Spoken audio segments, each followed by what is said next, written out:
Mabuhay! We are the Group 6, and now we will be discussing about the Module 8, the accreditation of hospitality and tourism-related establishment.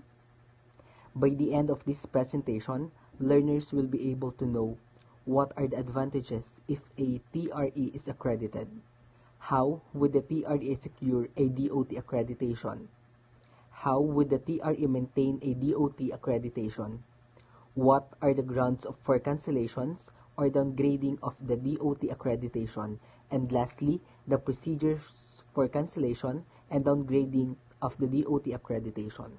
So this slide explains the importance of parameters to the government accreditation. Hindi lang tungkol dito, kundi pati na rin ang pagpapanatili nito. Kung gaano ito kahalaga para sa future or sa hinaharap sa mga magiging future managers, owners ng isang establishment, mahalaga na they are ensured about their facilities, amenities, and services that needs to provide within the standards set forth by the Department of Tourism. So, this accreditation refers to a certificate na ibinibigay ng isang department sa isang business.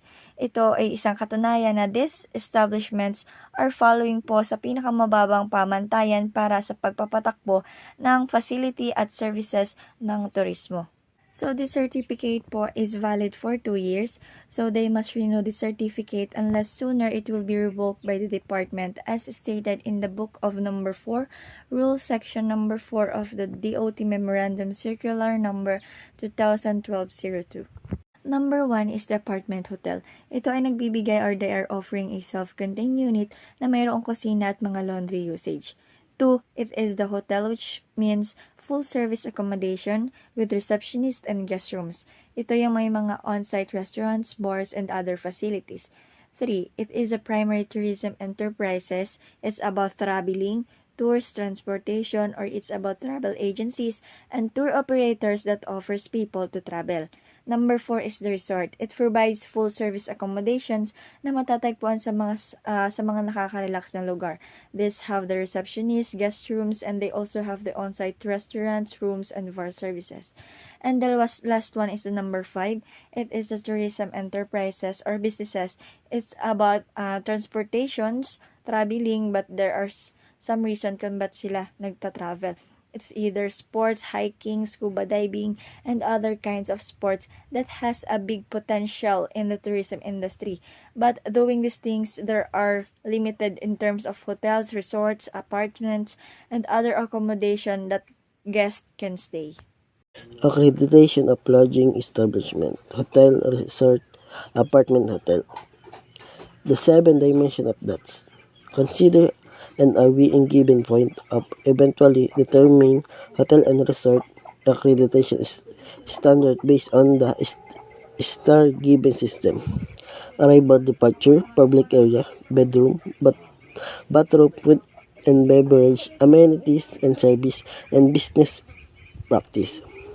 Mayroong 7 dimension na kailangan meron ang isang hotel at resort. Dahil dito binabasa o binibigyan ng points para matukoy ang mga pamantayan ng accreditation ng isang hotel at resort. Dahil ito ang sistema ng pagbibigay ng star sa isang hotel at resort.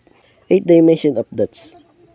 Consider and are being given points to eventually determine apartment hotel accreditation standard based on the star giving system. Sa isang apartment hotel, kailangan merong arrival, departure, public areas, bedroom, bathroom, large and sitting area, kitchen area, amenities and service, and business practice. Dahil ang mga ito ay binibigyan ng points para malaman kung anong star ang pwede ibigay o i-grade sa isang apartment hotel. Star rating and its description. 1 star. These enterprises appeal to a budget-minded travelers. There is a limited range of facilities and services. Basically, means it's only offer basic accommodation. 2 star. These enterprises appeal to the tourists seeking more than basic accommodation. They offer expanded facilities and higher level of comfort. It offers basic necessities of a bed and bathroom with limited amenities. 3 star. These enterprises offer a very good level of accommodation. There are more spacious public areas, higher quality facilities, and a greater range of services. Not that luxurious, but a guest can expect to have their basic needs cared for along. 4-star. These properties are upscale in all areas. Accommodation is refined and stylish, service is responsive, and often including an extensive array of facilities. It offers facilities, activities, and extra to make multi-night stays memorable, often located in tourist areas with a variety. 5-star. This property reflects the characteristic of luxury and sophistication. The facilities are world-class in every manner, and the meticulous service exceed all guest expectation. It provides luxurious accommodation, quality interior design, immaculate furnishing, formal services, high level of technical skills, and knowledgeable staff. Accreditation process under Book 4, Rule 6, Section 1 to 5 are as follow. Step 1. The filing of application. In filing for application, any person, partnership, corporation, or other entity desiring to operate a primarily tourism enterprise as defined herein shall secure an accreditation from the department. Application for accreditation shall be accomplished online. Step 2. The documentary requirements. The department shall issue a list of the documentary requirement to be complied by the applicant as part of the accreditation process. Step 3. Payment of fees as determined and provided by the DOT. Applicant shall pay the fees that are being imposed by the DOT in able to get the requirements that they are needed. Step 4. Inspection. There is an inspection team that conduct an audit of the establishment to determine its classification. An oversight committee from the department shall conduct a periodic inspection of the classified establishment. Lastly, Step 5. Issuance of the Certificate of Accreditation as the DOT may deem fit. This is the last step wherein the DOT will give the applicant an approval if they are fit in the application for the accreditation. Take note that the Certificate of Accreditation shall be valid for a period of 2 years unless sooner revoked by the department. The following acts or omissions are sufficient ground for the revocation or cancellation of accreditation. Number 1. Making any false declaration or statement or documents for the purpose of obtaining the issuance of accreditation. If they found out that you are using the fake documents or any statements that you use for the sake of accreditation, it is possible to cancellation. Number 2. Failure to comply with or contravene any of the conditions set forth in the Certificate of Accreditation. If you didn't follow the terms and conditions being imposed by the DOT, you are impossible for the cancellation of accreditation. Number 3. Failure to maintain the standards and requirements for the operation of the establishment.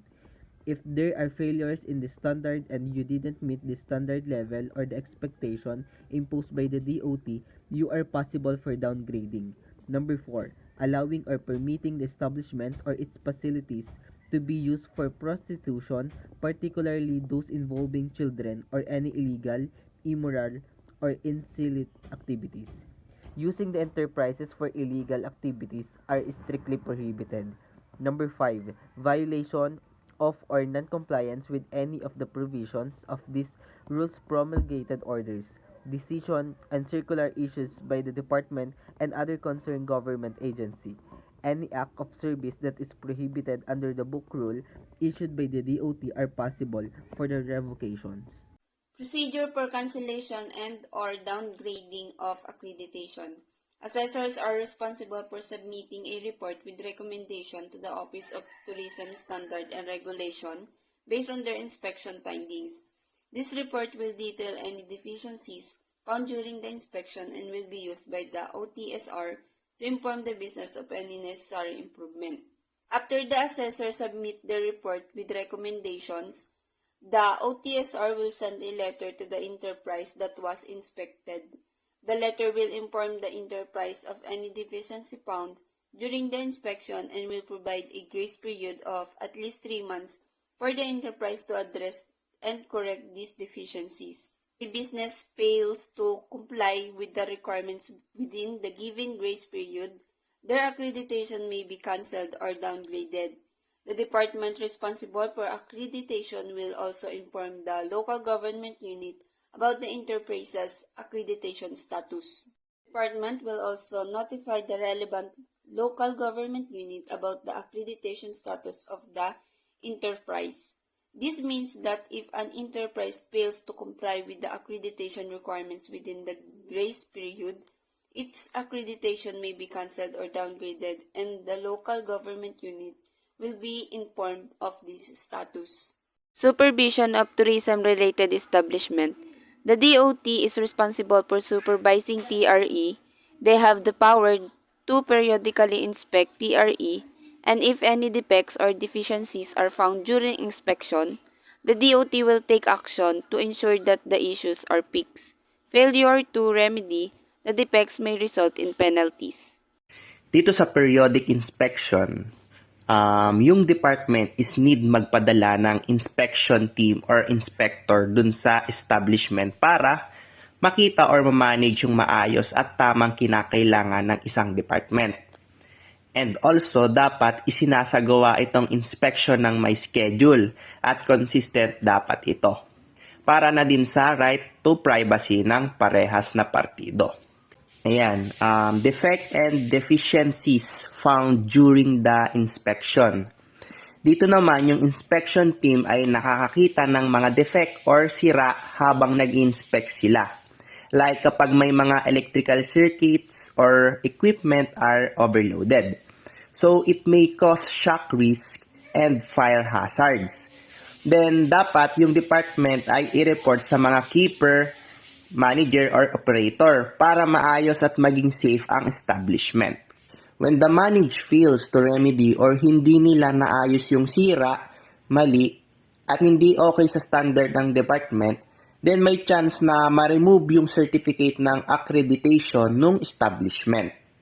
Dito naman, kapag yung institution has met established standards, yung valid seal ng DOT is dapat nakadisplay sa mabilis makita na lugar na kapag nakita nila yung seal na yon, malalaman agad nila na na-acknowledge or na-approve na yung establishment.